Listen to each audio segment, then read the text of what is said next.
Hello everyone, আসসালামু আলাইকুম। আশা করি আপনারা ভালো আছেন। স্বাগত জানাচ্ছি নতুন একটি ভিডিওতে। আজকের ভিডিওটি একজন এমন একটি ব্যক্তিকে সাজানো, এমন একটি মডেলকে বা এমন একটি অভিনেত্রী নিয়ে সাজানো। আজকের ভিডিওর মধ্যে একদম স্পেশাল হতে যাচ্ছে। আজকের ভিডিওটি সেটা যাচ্ছে বাংলার জনপ্রিয় 90 দশক থেকে এখন পর্যন্ত, যেটা বলবো এক হচ্ছে জনপ্রিয় সবার শীর্ষে। এক কথা বলতে গেলে হচ্ছে বাংলা সিনেমার হচ্ছে মহারানী। এক কথা বলতে গেলে তার কথা বলতে কখনো শেষ হবে না। তার রূপে গুণে সে অভিনয় সব দিয়ে সে পারফেক্ট।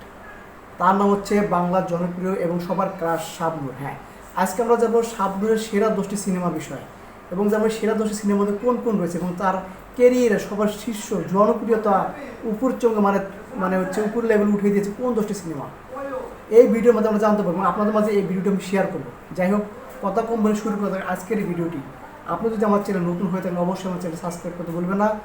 চলুন তাহলে শুরু করা যাক আজকের এই ভিডিওটি। জনপ্রিয় অভিনেত্রী শাবনূর ঢাকাই সিনেমার ইতিহাসের অন্যতম সেরা নায়িকা। 90 দশক থেকে এ পর্যন্ত আসা নায়িকাদের মধ্যে অন্যতম জনপ্রিয় তারা। প্রখ্যাত চলচ্চিত্রকার এহতেশাম পরিচালিত চাঁদনি রাতে সিনেমার মাধ্যমে চলচ্চিত্রের যাত্রা শুরু করেন লাস্ট সময়। পরবর্তীতে হাতছাপ নায়ক সালমান শাহর সঙ্গে জুটি গড়ে ব্যাপক জনপ্রিয়তা পান তিনি। একে একে এ জুটি সুপারহিট সিনেমা উপহার দেন দর্শকদের।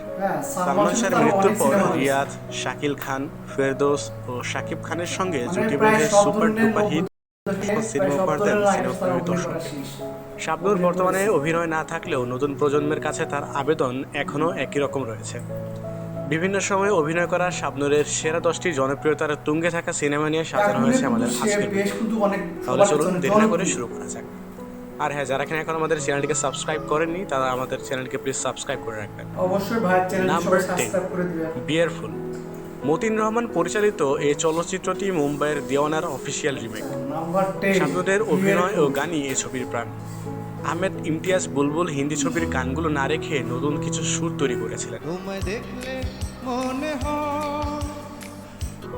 শিরোনামের এই গানটি এখনো জনপ্রিয়। এই ছবিতে শাবনূরের সঙ্গে অভিনয় করেছেন রিয়াজ ও শাকিল খান।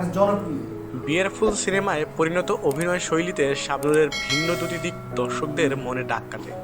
ছবির প্রথম অর্ধেকের চঞ্চলতা ও দ্বিতীয় অর্ধেকের টানাপোড়েন দর্শককে ধরে রাখে ছবির শেষ পর্যন্ত। নাম্বার 9, নারীর মন।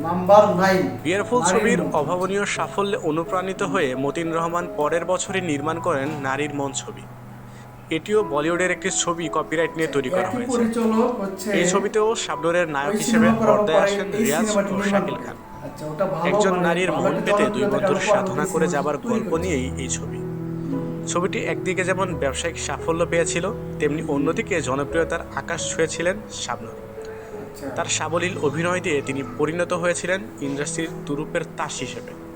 নাম্বার 8, তোমাকে চাই। এটি মূলত সালমান শাহর চলচ্চিত্র। স্টাইলিশ মোদি সালমান শাহকে দেখতে হলে এ ছবি আপনাকে দেখতেই হবে। অন্যদিকে শাবনূরকে দেখতে হবে কি করে তিনি অভিনয়ে পরিণত হচ্ছিলেন। ধনী গরিব প্রেমের চলচ্চিত্রটিতে দারুণ কিছু আবেগী মুহূর্ত রয়েছে, আর রয়েছে অসাধারণ কিছু যা এখনও শ্রোতাদের আকৃষ্ট করে রাখে। এ চলচ্চিত্রে ব্যবহৃত হয়েছে বিখ্যাত গান ভালো আছি ভালো থেকো। ভালো আছি ভালো থেকো, আকাশের ঠিকানায় চিঠি লিখো। গানটির অসাধারণ দৃশ্যায়নে সবাইকে চমকে দিয়েছেন পরিচালক মতিন রহমান। নাম্বার 7, স্বপ্নের ঠিকানা। সালমান শাহ শাবনূর জুটির অন্যতম সফল চলচ্চিত্র এটি। এম এ খালেক অতি প্রচলিত ধনী গরিব ফর্মুলায় ছবিটি নির্মাণ করেন, কিন্তু টান টান চিত্রনাট্য, সফল কিছু গান ও অভিনয়ের কারণে ছবিটি মোটামুটি ক্লাসিক হয়ে গেছে। এছাড়া এই সিনেমায় দেখতে পাবেন এক পরিণত শাবনূরকে। নাম্বার 6, শ্বশুরবাড়ি জিন্দাবাদ। কমেডি ও রোমান্টিক ঘরানার এই ছবিটি শাবনূরকে দিয়েছিল অন্যরকম জনপ্রিয়তা। এর পরিচালক ছিলেন দেবাশিস বিশ্বাস। রিয়াজের বিপরীতে শাবনূরের এই ছবিটি দারুণ ব্যবসা সফল হয়েছিল। ছবির গল্পে দেখা যায় মিসেস দিলরুবা চৌধুরী স্বভাবে তিনি রাগী ও বদমেজাজ। অফিস ও বাড়িতে নিজের মন গড়া নিয়মেই সবাইকে চলতে বাধ্য। তার স্বামী আরমান চৌধুরীকেও তার স্ত্রীর ইচ্ছে মতোই চলতে হয়। বড় মেয়ে শাবনূর প্রেমা চৌধুরীর স্বভাবে নম্রভদ্র, অনেকটা বাবার মতোই। মিসেস দিলরুবা চৌধুরী অর্থের লোভে বিজনেস পার্টনার মিস্টার মজুমদারের আত্মাকল একমাত্র ছেলে ইমামের সঙ্গে প্রেমের বিয়ে। প্রতিবাদ করতে না পেরে আরমান চৌধুরী প্রেমাকে গ্রামের বাড়িতে পাঠিয়ে দেন। একসময় বাঁধন চরিত্রে অভিনয় করা রিয়াজ ও প্রেমা দুজনের মধ্যে প্রেমের সম্পর্ক গড়ে ওঠে। তারা দুজনে বিয়ে করে ফেলে। কিন্তু দিলরুবা চৌধুরী এই বিয়েটা কিছুতেই মেনে নিতে পারে না। তা নিয়ে এই হাস্যরসের ছবিটির গল্প। নাম্বার 5, ভালোবাসা কারে কয়। জাতীয় চলচ্চিত্র পুরস্কারপ্রাপ্ত পরিচালক জাকির হোসেন রাজুর ভিন্ন ধরনের ভালোবাসার গল্প এটি। সন্ত্রাসী রিয়াজের অতি আবেগ ও তার হাত থেকে রেহাই পেতে শাবনূরের প্রত্যাখ্যান এই ছবিতে প্রেমের নতুন ব্যঞ্জনা তৈরি করে। হৃদয় বিদারক পরিণতির জন্য চলচ্চিত্রটি দর্শক বেশ পছন্দ করেন। এ ছবিতে আরও অভিনয় করেন রাজীব ও বাপ্পারাজ। নাম্বার 4, নিরন্তর। হুমায়ুন আহমেদের উপন্যাস জনম জনম অবলম্বনে আবু সাইদের অন্যতম সেরা চলচ্চিত্র নিরন্তর। বাবার অন্ধত্বের কারণে তিথিদের পরিবারে আকস্মিক দুর্যোগ নেমে আসে। কোনো চাকরি জোগাড় করতে না পেরে তিনি অন্ধকার পথে পা বাড়ান। ছোট ভাইয়ের ব্যবসায় একসময় তিথিদের পরিবার সচ্ছলতা ফিরে পায়। তিথিও অন্ধকার পথ থেকে ফিরে আসে, কিন্তু তার জীবন দিন দিন ফ্যাকাশে হতে থাকে। ছবিটিতে শাবনূরের অভিনয় ছিল দেখার মতো। নাম্বার 3, সুন্দরী বধূ। জনপ্রিয় কথা সাহিত্যিক শরৎচন্দ্র চট্টোপাধ্যায়ের বৈকুণ্ঠের উইল উপন্যাস অবলম্বনে ছবিটি নির্মাণ করেছিলেন প্রখ্যাত পরিচালক আমজাদ হোসেন। ছবিটিতে চিরায়ত বাঙালি বধূর চরিত্রে হাজির হন রোমান্টিক নায়িকাকে স্বামী, সংসার দরদী, আদর্শ গৃহবধূ রূপে পেয়ে দর্শক হলে গিয়েছিল মনের আনন্দে। ছবিতে শাবনূরের বিপরীতে ছিলেন তার প্রিয় নায়ক রিয়াজ। সে সময়ের বাজারে দারুণ ব্যবসা করেছিল সুন্দরী বধূ। নাম্বার 2, মোল্লাবাড়ির বউ। এটিএম শামসুজ্জামানের গল্পে নির্মিত হয়েছিল জনপ্রিয় এই চলচ্চিত্রটি। মোল্লাবাড়ির বউ নির্মাণ করেন টেলিভিশন নাটকের জনপ্রিয় নির্মাতা সাহাউদ্দিন লাবলু। রিয়াজের বিপরীতে অভিনয় করেন শাবনূর ও মৌসুমী। শাবনূরের সহজাত কমিক সবাইকে হাসায়, বিশেষ করে মৌসুমীর বিষাদের বিপরীতে এটি ছিল স্বস্তির জায়গা। কিন্তু পরিণতিতে সবার মন চোখের জলে ভিজিয়ে দেয় শাবনূরের অভিনয়। শাবনূর তার অসাধারণ অভিনয় দক্ষতায় মুগ্ধ করেন সিনেমাপ্রেমী দর্শকদের। নাম্বার 1, দুই নয়নের আলো। মোস্তাফিজুর রহমান মানিক পরিচালিত এই চলচ্চিত্রে শাবনূরের বিপরীতে ছিলেন তিনজন নায়ক, ফেরদৌস, শাকিল খান ও রিয়াজ। কিন্তু শাবনূরের দাপটে কারোরই কিছু করার ছিল না। নিম্নবিত্ত এক মেয়ের জীবন সংগ্রাম ও মর্যাদার লড়াই নিয়ে দুই নয়নের আলোর কাহিনী আমন্ত্রিত হয়েছে। অবশ্য কাহিনী নির্ভর এই সিনেমায় শাবনূর তার অভিনয় দক্ষতা দিয়ে দর্শকদের মন জয় করে নেয়। এই ছবিটি দিয়ে জাতীয় চলচ্চিত্র পুরস্কারও পেয়েছিলেন শাবনূর। প্রিয় দর্শক, এই ছিল ঢাকাইয়া সিনেমার লাস্যময়ী নায়িকা শাবনূরের ক্যারিয়ারের বেস্ট 10টি সিনেমা। ভিডিওটা আপনার কাছে কেমন লাগলো জানাতে ভুলবেন না। লাইক, কমেন্ট এবং সাবস্ক্রাইব করে আমাদের পাশেই থাকুন। ধন্যবাদ সবাইকে। যাই হোক, আমরা কিন্তু অবশ্যই যে ভিডিওটা দেখতে পেলাম এবং আপনাদের ভিডিওটা আমি শেয়ার করলাম।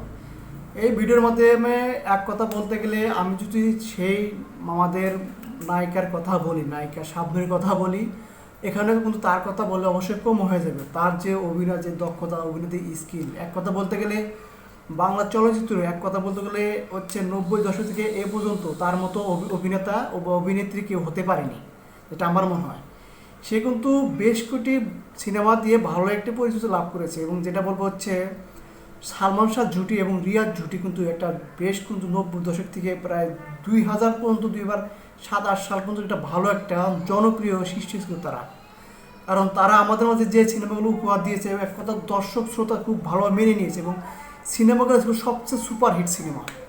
এক কথা বলতে গেলে সালমান শাহের সাথে যে সিনেমাগুলো করেছে, সালমান সাথে বেশ করে যে সিনেমা, সে সবকটা বলতে গেলে একদম অসাধারণ এবং সুপারহিট।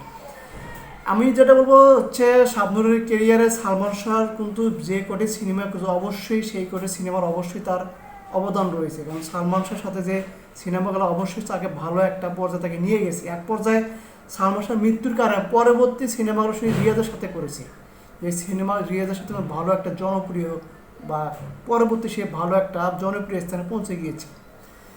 যেরকম এখানে কিন্তু আরেকটা সিনেমার কথা বলা নয়, সেটা হচ্ছে যেটা দুই নয়নের আলো। হ্যাঁ, দুই নয়নের আলো কিন্তু সিনেমাটা ছিল রিয়াজ এবং শাকিল এবং শাবনূর।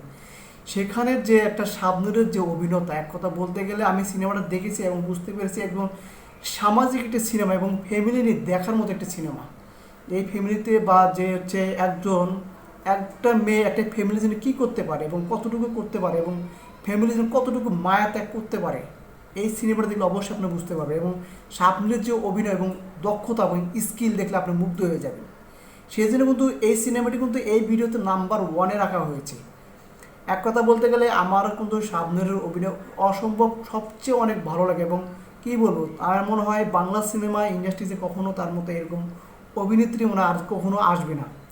সে কিন্তু যে কোনো ধরনের অভিনয় সে করতে পারে, যে কোনো ধরনের রূপতে মানে সে অভিনয়তে পারদর্শী এবং পারফেক্ট। আপনি যদি তাকে যদি মনে করেন গ্রামের একটা পরিবেশে অভিনয় করতেন, সে কিন্তু ওখানে একদম ম্যাচিং করে ফেলবে। কিন্তু বর্তমানে যে নায়ক নায়কের অবস্থা, তারা কিন্তু অবশ্যই সেখানে কিন্তু ম্যাচিং করতে পারবেন, তার মতো অভিনয় করতে পারবে না। যাই হোক, এই ভিডিওতে অনেক কথা বললাম এবং ভিডিওর মাধ্যমে অনেক কিছু জানতে পারলাম। আপনাদের মনে হয় শাবনূরের সবচেয়ে সেরা সিনেমা কোনটি? অবশ্যই আপনার কমেন্টে জানাবেন এবং অবশ্যই ভিডিওটি সবাই লাইক করবেন, শেয়ার করবেন এবং আমার চ্যানেলটি সবাই সাবস্ক্রাইব করবেন। দেখা হবে নতুন কোনো ভিডিওতে। সবাই ভালো থাকবেন, সুস্থ থাকবেন। Bye bye, tata.